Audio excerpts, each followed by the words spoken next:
everybody, very welcome back to Law Hero. My name is Jen and I'm a fetus about the law, and today we're talking about equity law and we're looking at the autumn 2023 paper.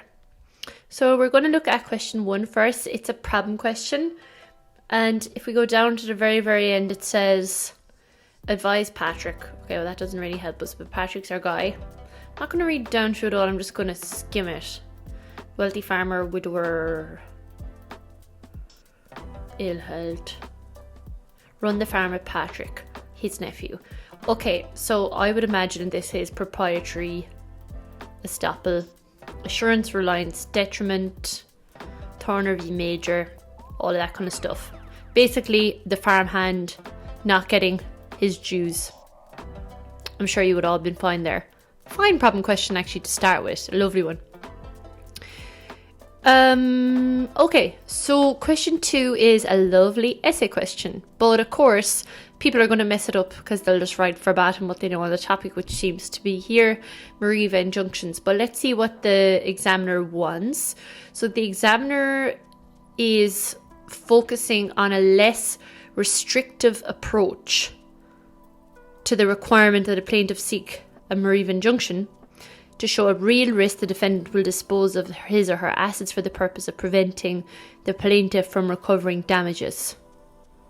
Okay. And this will help plaintiffs. So it's a plaintiff positive mechanism to help them recover large debts from debtors.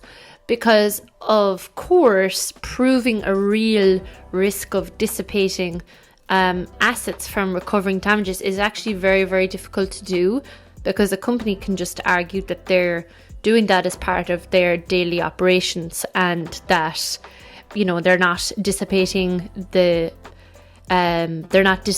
funds or the assets to the detriment of the plaintiff. So you can understand why the courts have become a little bit less restrictive as the years have gone on. And then, yeah, I mean, the case law there is very easy if you follow my ebook.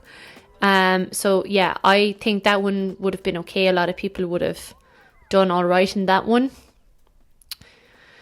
The next one, then, if we go down to, so question 3, if we go down to the end, laptop limited has defaulted on the loan repayments.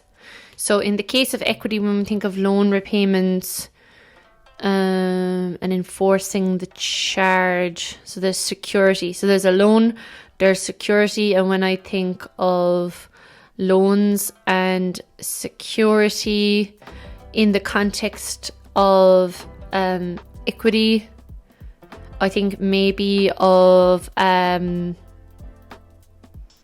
influence, an argument of undue influence. We never really checked, did the guarantor here, who is Michael, get the legal advice? Again, I think that question would have been fine. Most people would have done fine.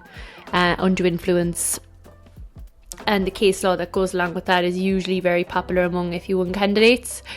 Question 4 is a notes question. Non-charitable purpose trust, exceptional categories, principles of equity in relation to rectification.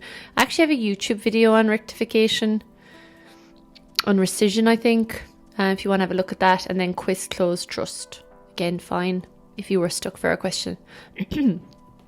So question 5, Eileen will seek your advice as to whether the house formed parts of her estate. Okay, so this will probably be a donatio mortis causa, a gift in contemplation of debt. So I'm sure all of you would have done fine with the DMC there. Is the house part of the estate? And then advising the executor. I'm sure that would have been fine as well. Question 6 was an essay on the Cypre doctrine. And yeah, the examiner always gets very annoyed at the application of this doctrine.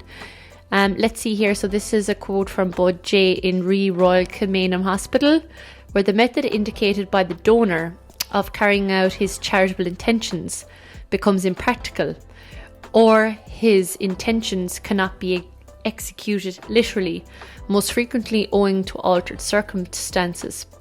And just so you all know, si près means like near enough or whatever in French. And that's exactly what the doctrine is about. It's about trying to find a solution to the testator or testatrix's intention that is as near and close to what they wanted to, you know, in a way that's not detrimental to the beneficiary. Yeah. So, like when it becomes impossible or impractical. So I actually think that's a lovely essay. Lovely essay from the examiner. Question 7 then is the law regarding the restriction on agents deriving profit from their fiduciary position. Lovely question. Is that question 7? Yeah, we're flying through this one. Question 8 is a problem question. Advise Little Crane Limited as to whether the local authority or Ludwig van Ezel may be able to obtain a decree of specific performance in relation to these matters. So let's just take a quick look through. A development company, large construction, promotion of Irish dancing, commercial tenants. Oh yeah, okay. 19th century oil painting. Yeah, that's interesting. And there's also case law around that. Yeah, all I know, this was a fine equity paper. I'm just trying to think, like, for the essay questions, if you didn't know trustee duties and if you didn't know Mariva injunction, but again, there's literally no question on the paper that hasn't been covered by my ebook, that hasn't been covered in other years.